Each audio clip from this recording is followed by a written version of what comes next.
All right, recruiting time with Otis Kirk, as always, on Recruiting Insider. Otis, you doing all right? I am, doing great. And this has been a cool weekend because there were a lot of visitors in, taking a hard look at the Arkansas Razorbacks. What do you think about the guys that they brought in for this particular weekend? Well, I saw Hudson Henry, talked to him a little bit before the game, outside the stadium. He was going to the Hog Walk. Obviously, we know what a player he is. Zach Williams was there with his dad, Ricky. They won a game Friday night, won their first game. They'd lost their other one. They beat Rogers Friday night. I thought that, some linemen were there. Joseph Stone from Gulf Breeze, Florida, is committed to Arkansas. Drew Vest from Searcy, Logan Callison from Shiloh, two kids that we've talked about on here that Arkansas hasn't offered a scholarship to. Callison, they've offered preferred walk-on. Vest is actually committed to Arkansas, to UCA. Right. But, he's a kid that Arkansas is still looking at. I'm not saying they'll offer, I don't know. They're still talking to him. Elijah Higgins, wide receiver, four-star kid from Austin, Texas, Austin Bowie. He was up here. He's got probably 35, 40 offers. Higgins is just he can go basically where he wants to go. And, he's one of the kids that Arkansas is still looking at in this class. And then, Malik Chavis, don't want to leave him out from Rising. He was up here on a visit. Cornerback recruit, kid that does it all down at Rising. He has to play down there to kind of what Clay Toddy needs him to do. But he's a good player. Chris Harris, quarterback from Dumas, was up here, 2020 kid, along with his teammates, and he had a big game against Whitehall Friday night. Arrington McCray is a sophomore from Harbor that I've talked about on this show. Big kid, transferred over from Forest City and was a quarterback over there. Came here to play tight end, H-back. He started the other night out there.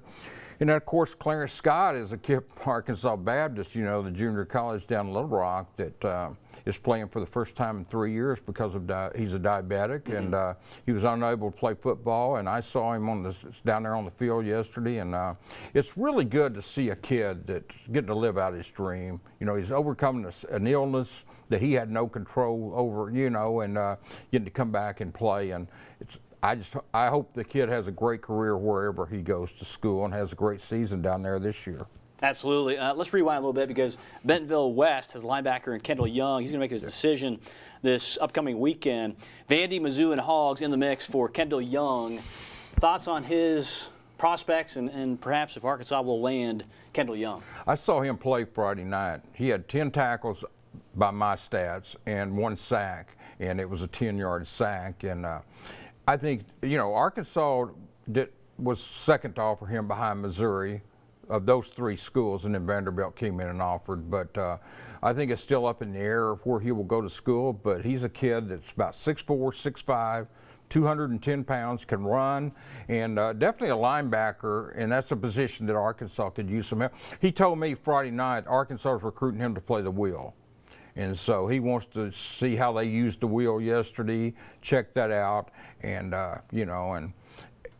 so I listened to the tape twice. He said, I want to see the position they'll have me playing. So I don't know if that's a hint or if that was he just misspoke, and I'm not trying to put words in Kendall's mouth, but I listened to the tape twice. That's what he said. But, yeah, he is going to play wheel linebacker. And he had 13 tackles in the season opener against Owasso. And so he's a good player. He's going to help them. And so, wherever he goes, he's going to the SEC. He's going to be a very good player for wherever he goes because any kid that big, he doesn't have the frame right. He doesn't have the weight, but he's got the frame to put on the weight. So strength coaches are going to love him because that's the type of kid you can take and put on 30 or 40 pounds, and he keeps his speed. I want to focus particularly on Elijah Higgins, going back to him because he seems like a powerful guy, also a speedster as well. Really just has all the things that you need out of a wideout. And again, out of Austin, Texas, so that'd be nice if Arkansas could bring him in. Yeah, he's a kid that can do it all. Every school recognizes that because he's got offers. He can go where he wants to go, but he has the speed, he's got the power. You think about if they could get him along with Treylon Burks, Shamar Nash, TQ Jackson down at Jefferson. I'm sorry, but TQ Jackson. That's all. Jefferson is almost a tongue twister. Right. But yeah, he's that would be a heck of a class. And they're still looking, you know, Trey Knox is still out there at wide receiver, teammate of the defensive back who's committed here. So they're still on some receivers. And, you know, in this offense, they had to like what they saw yesterday. I mean, Ty Story was lighting them up with the passes. Cole Kelly was throwing some good passes. So the receivers had to be impressed yesterday. Yeah, Jordan Jones and Michael Petway doing their thing yesterday. I'm sure these recruits are looking at Arkansas saying, hey, man. I mean, they're not holding back. I mean, they're certainly throwing the football down the field. Michael Powell, let me add him from Clarksville. Okay. I'm sorry. He's a 2020 kid that was at the game yesterday. I saw him afterward. He was down there by Callison after the game as we were waiting to go in to interview Chad and the players. And Michael Powell is a big kid. You know, he's 6'4", 6'5", probably 300 pounds, and he plays both ways at Clarksville. That's a kid that everybody to keep your eye on in the future because he's a junior. He's somebody to watch for the future. He's a good-looking kid. I hadn't seen him on the hoof. Saw him yesterday, and he certainly passes the eye test. Okay, let's close with this because you got a guy on here, Josh Cooper, a hog offer. He has an offer from the University of Arkansas. Holds 8 offers. In fact, he's looking hard at the Razorbacks. Navarro College in Texas, and again, a guy that you know, you look at him, could add as a major piece for Arkansas. Yeah, and he's a need. I mean, they need offensive linemen. He's a true offensive tackle at 6'6", 340. Yeah, Arkansas, Mississippi State, Ole Miss, Missouri are SEC schools that have offered him. He's from Houghton, Louisiana. Signed with Mississippi State out of high school. Didn't qualify, so he went over to Navarro. They won last night 37-32 over Kilgore. And so they're 2-0 on the young season, and he's having a good season. And that's definitely one to watch because that's going to play out as the season develops, you know, and then he starts taking visits after his season's over. And that's going to be one to watch because that is, as I said, that's a position of need for Arkansas.